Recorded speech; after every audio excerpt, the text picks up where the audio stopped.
परम पूज्य आचार्य प्रवर के श्री चरणों में सभक्ति वंदना।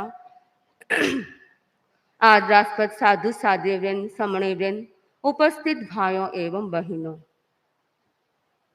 एक विद्वानों की संगोष्ठी हो रही थी। उसमें एक प्रश्न उठा कि इस दुनिया में जीवन का आधार क्या है। एक विद्वान खड़ा हुआ और उसने कहा कि जीवन में आधार है श्वास। जीवन का आधार है श्वास। श्वास है तो व्यक्ति जिंदा है। श्वास आना जाना बंद हो जाए तो व्यक्ति मृत कहलाता है। इसलिए जीवन की पहचान है श्वास। दूसरा विद्वान खड़ा हुआ और उसने कहा, श्वास तो जीवन का आधार है ही, पर श्वास के साथ साथ आश्वास भी जीवन का आधार है। जीवन में आश्वासन की बहुत जरूरत होती है। हर व्यक्ति को आश्वासन की जरूरत होती है। व्यक्ति तब तक जीवित रहता है जब तक उसे आश्वासन मिलता रहता है कि तुम्हें किसी बात का खतरा नहीं है। व्यक्ति को आश्वासन परिवार से भी मिल सकता है, आश्वासन समाज से भी मिल सकता है, कुछ हद तक सरकार से भी आश्वासन मिल सकता है, और जीवन में सबसे बड़ा आश्वासन होता है धन।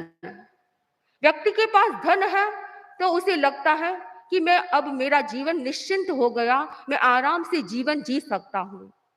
आवश्यक सामग्री मुझे आराम से मिल सकती है यदि धन है तो। बहनें मेरे पास कभी कभी आया करती हैं सुमंगल साधना की जानकारी के लिए। बहनों को जब मैं ये बात बताती हूँ कि इसका एक नियम है कि शरीर पर आभूषण नहीं धारण करना, सुहाग चिन्ह के रूप में केवल धारण किए जा सकते हैं। तो बहनों का अगला प्रश्न होता है कि महाराज अपने पास में तो रखा जा सकता है ना, शरीर पर धारण नहीं करना, लेकिन अपने पास धन रखा जा सकता है, आभूषण रखे जा सकते हैं। क्योंकि बहनों को लगता है कि हमारे पास धन है तो हम निश्चिंत हैं। तो धन भी एक तरह से आश्वास होता है जीवन चलाने के लिए। जब तक धन है तो व्यक्ति को लगता है कि मैं निश्चिंत हूं। उसी सभा में तीसरा विद्वान खड़ा हुआ और उसने कहा, श्वास और आश्वास के साथ विश्वास भी जरूरी होता है। जीवन का आधार श्वास आश्वास तो है ही, विश्वास भी जीवन का आधार है। यदि व्यक्ति के जीवन में विश्वास है, विश्वास जिसने अर्जित किया है, तो उसका जीना भी समाज में, परिवार में आसानी से हो सकता है। इसलिए विश्वास भी जरूरी है। जब विश्वास होता है तो व्यक्ति स्वस्थ, समाधिस्थ, समृद्ध और सफल जीवन जी सकता है। इसलिए जीवन का आधार विश्वास भी है। संदेहशील व्यक्ति कभी भी अच्छा और सुचारू जीवन नहीं जी सकता है। इसलिए संदेह में जीने वाला व्यक्ति कहा जाता है कि जिंदगी को मर मर कर जीता है, यानी दुखमय जीवन जीता है यदि विश्वास अर्जित नहीं किया है। इसलिए जीवन में विश्वास का बड़ा महत्व है। व्यक्ति और समाज के लिए यदि हानिकारक और खतरनाक तत्व है तो वह है अविश्वास। जहां अविश्वास होता है उस समाज में जीना, उस परिवार में जीना भी बड़ा कठिन हो जाता है। यूनान का दार्शनिक कन्फ्यूशियस से पूछा गया कि राष्ट्र के लिए किन किन बातों की आवश्यकता होती है। उसने जवाब देते हुए कहा, राष्ट्र के लिए 3 बातों की आवश्यकता होती है। पहला है अन्न, दूसरा स्वास्थ्य और तीसरा विश्वास। उससे दूसरा प्रश्न किया गया कि यदि इन तीनों में से दो का चुनाव करना हो तो तुम कौन सी 2 चीजों को पसंद करोगे? कन्फ्यूशियस ने कहा कि स्वास्थ्य और विश्वास को मैं चुनना पसंद करूंगा। तीसरा प्रश्न किया गया कि इन तीनों में से यदि एक का चुनाव करना हो तो किन 2 चीजों को छोड़ोगे? उसने कहा, अन्न और स्वास्थ्य को छोड़ूंगा, विश्वास जीवन के लिए बहुत जरूरी होता है। वास्तव में विश्वास का होना भी बहुत आवश्यक होता है, क्योंकि विश्वास जीवन में अत्यंत आवश्यक तत्व है। विश्वास है तो राष्ट्र का जीवन है। कहा भी गया है, trust is the health of nation, trust is the wealth of nation, trust is the strength of nation, और in short trust is the life of nation. Trust है वो राष्ट्र का धन है, राष्ट्र का स्वास्थ्य है, राष्ट्र की शक्ति है, और शॉर्ट में कहा जाए तो राष्ट्र का जीवन है। इसलिए विश्वास का होना बहुत आवश्यक है। प्रश्न होता है कि विश्वास को कैसे अर्जित किया जा सकता है, विश्वास को कैसे बढ़ाया जा सकता है, विश्वास को कैसे बनाया जा सकता है, विश्वास की जीवन में चेतना कैसे जागृत हो सकती है। इसका बहुत सटीक और अच्छा समाधान दिया गया है। परम पूज्य आचार्य श्री महाप्रज्ञ जी ने लिखा है, विश्वास के लिए दो तत्वों की आवश्यकता होती है, अहिंसा और सत्य। जहां अहिंसा और सत्य है वहां विश्वास अर्जित किया जा सकता है। इसलिए अहिंसा और सत्य का संबंध सामान्यतः कहा जाता है अध्यात्म जगत से जुड़ा हुआ है, लेकिन वास्तव में देखा जाए तो अहिंसा और सत्य का संबंध अध्यात्म जगत के साथ साथ व्यवहार जगत से भी जुड़ा हुआ है। प्रश्न होता है कि अहिंसा विश्वास की जड़ को कैसे मजबूत कर सकती है। नॉन वायलेंस को हमें समझना होगा। इस बात को समझने की बहुत आवश्यकता है कि अहिंसा के माध्यम से विश्वास कैसे अर्जित किया जा सकता है। वायलेंस, हिंसा कभी भी विश्वास नहीं दे सकती है। विश्वास के लिए अहिंसक चेतना जागृत करनी होगी। हम वर्तमान की परिस्थितियों को देखें तो हिंसा के वातावरण में आदमी का विश्वास है वो हिल गया है। विश्वास एक दूसरे के प्रति नहीं रहा है। सुबह आदमी घर से बाहर निकलता है और सही सलामत यदि घर पर लौट आता है शाम तक, तो वो ईश्वर को थैंक्स कहता है, धन्यवाद देता है। व्यक्ति को खतरा है इस दुनिया में, हर जगह उसे खतरा महसूस होता है। यदि बस की यात्रा करता है, ट्रेन की यात्रा करता है, तो उसे यह भी भय रहता है कि कभी बम ब्लास्ट न हो जाए। इतना भय है क्योंकि हिंसा के वातावरण में ही व्यक्ति को भय रहता है। सामान्यतया सुनसान जगह में डर रहता है, लेकिन आज की दुनिया में हम देखते हैं लोगों को भीड़ भाड़ में भी, भीड़ भरी जगह में भी डर महसूस होता है। वे भय महसूस करते हैं, यानी धरती पर भी खतरा महसूस करते हैं और आकाश में उड़ते हुए भी खतरा महसूस करते हैं। कभी भी प्लेन हाईजैक कर सकती हैं, इस प्रकार की घटनाएं घटित होती रहती हैं। तो व्यक्ति को आकाश में उड़ते हुए भी भय रहता है और धरती पर रहते हुए भी भय रहता है। हिंसा का वातावरण आदमी को और ज्यादा भयग्रस्त बना रहा है। इसलिए अहिंसक चेतना का जागरण बहुत आवश्यक है। जहां भय होता है, जहां हिंसा होती है, वहां व्यक्ति को भय रहता है, और जहां भय होता है वहां अविश्वास पैदा होता है, और जहां अविश्वास होता है वहां तनाव पैदा होता है, और जहां तनाव होता है वहां पर व्यक्ति अशांति का जीवन जीता है। इसलिए एक प्रकार से हिंसा की चैन बन जाती है कि हिंसा है वहां भय है अविश्वास, अविश्वास से तनाव, तनाव से अशांति का वातावरण पैदा होता है।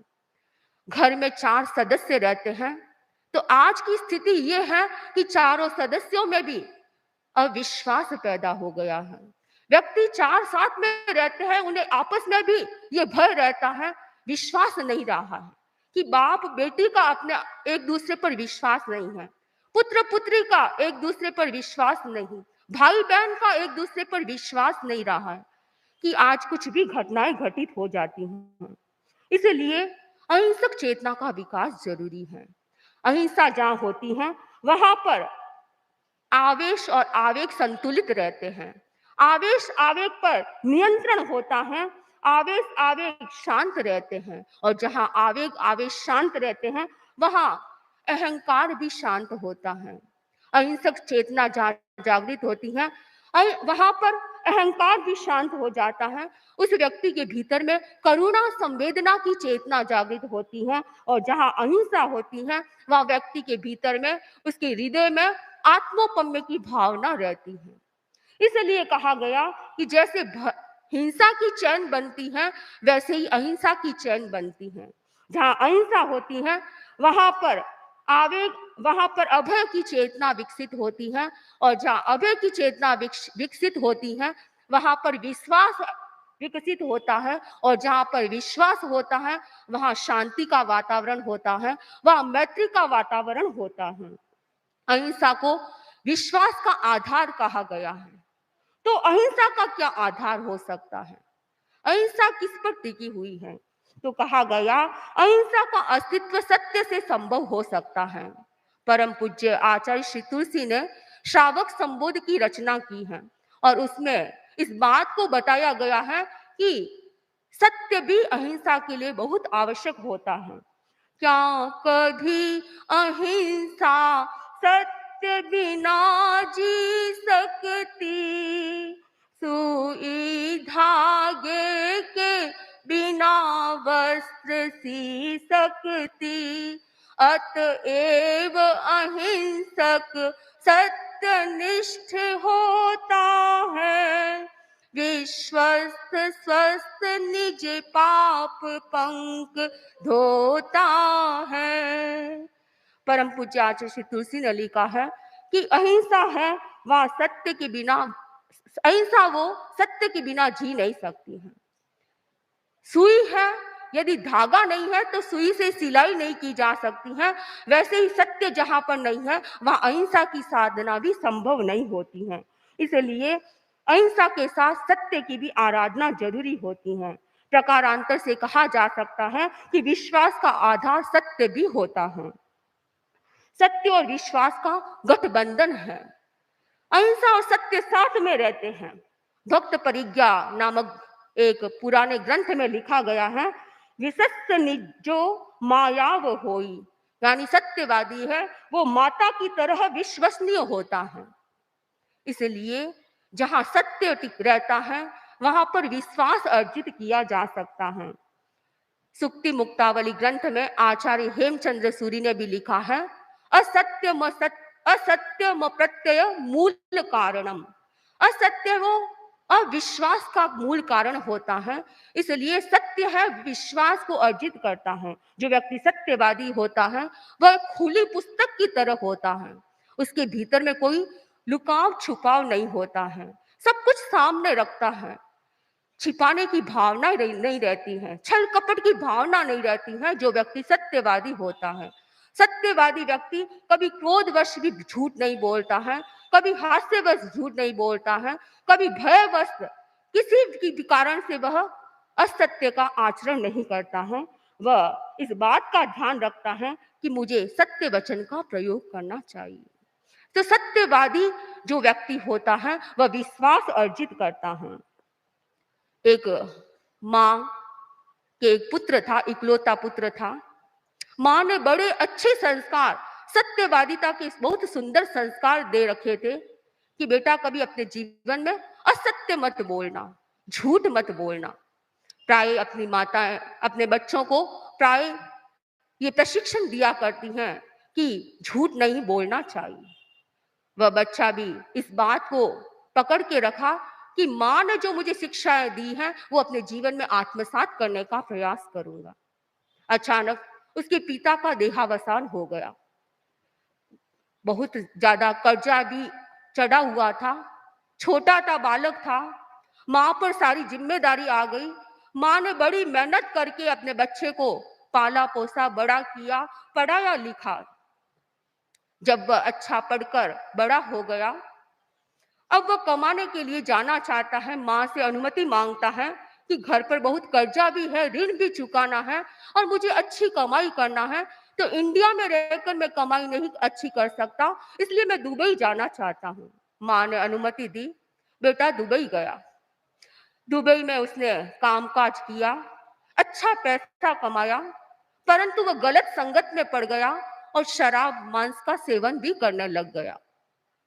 जब काफी वर्ष हो गए, अच्छा धन अर्जित कर दिया, तो वह पुनः इंडिया लौटता है, अपनी माँ के पास आता है और माँ से बात करता है और जो कर्जा था उसे चुका देता है। एक दिन वह माँ के पास बैठा था, उसके मन में चिंतन आया कि अभी तक मैंने एक बात माँ से छुपा रखी है। मुझे जिस माँ ने मुझे सत्यवादिता के संस्कार दिए हैं, उस माँ से मैं कैसे इस बात को छुपा सकता हूँ कि मैंने अपने जीवन में शराब और मांस का सेवन किया है। उसने अपनी माँ से कहा कि माँ, मैं दुबई में रहते हुए मांस और शराब का सेवन मैंने किया था। माँ ने जैसे ये बात सुनी, माँ को विश्वास नहीं हुआ। माँ ने कहा, ऐसा नहीं हो सकता है कि तुमने कभी शराब और मांस का सेवन किया हो। उसने बहुत कहा कि माँ, मैंने ऐसा किया है। माँ ने कहा, नहीं बेटा, मैं नहीं मानती। उसने कहा, मैं अपने दोस्तों, आप भले ही मेरे दोस्तों से पूछ लीजिए, मैंने इसका सेवन किया है। माँ ने कहा कि दोस्त क्या, तुम्हारे पिताजी यदि स्वर्ग से आकर भी मुझे कह दे कि तुमने शराब और मांस का सेवन किया है, तो मैं उसका विश्वास नहीं करूंगी। और तो और, मैं इस बात का भी विश्वास नहीं करूंगी कि यदि तुम मेरे सामने भी शराब और मांस का सेवन करते हुए दिखाई दोगे, तो मैं यही सोचूंगी कि मेरी आंखों में ही कुछ कमी है, इसलिए मुझे ऐसा ही दिखाई दे रहा है। यानी माँ अपने पुत्र पर कितना विश्वास करती है। एक तरफ पुत्र के भीतर में सत्यवादिता के संस्कार, कभी झूठ नहीं बोलना, और माँ में यह बात कि मेरा पुत्र कभी असत्य नहीं बोलेगा, इतना विश्वास। जहां पर विश्वास अर्जित होता है, जहां सत्य और विश्वास की दृढ़ता होती है, वहीं पर रिश्तों की दृढ़ता बनती है, वहीं पर रिश्ते शांत सहवास में जिए जा सकते हैं। इसलिए अहिंसा और सत्य को बढ़ाना है तो आश्वास और विश्वास भी हमारे लिए आधार बन सकता है। जहाँ अहिंसा और सत्य होते हैं, वहीं आश्वास और विश्वास विकसित होते हैं। हम सौभाग्यशाली है कि अहिंसक चेतना के पुजारी, सत्यवादी उपासक परम पूज्य आचार्य पर की अनुशासना में हम साधनारत हैं। हमारे भीतर अहिंसा और सत्य के संस्कार गहरे होते जाए और हम आश्वास विश्वास को अर्जित करते जाए और परिवार में, समाज में और राष्ट्र में अपनी शक्ति को अच्छी तरह से लगा सके। इन्हीं भावों के साथ ओम।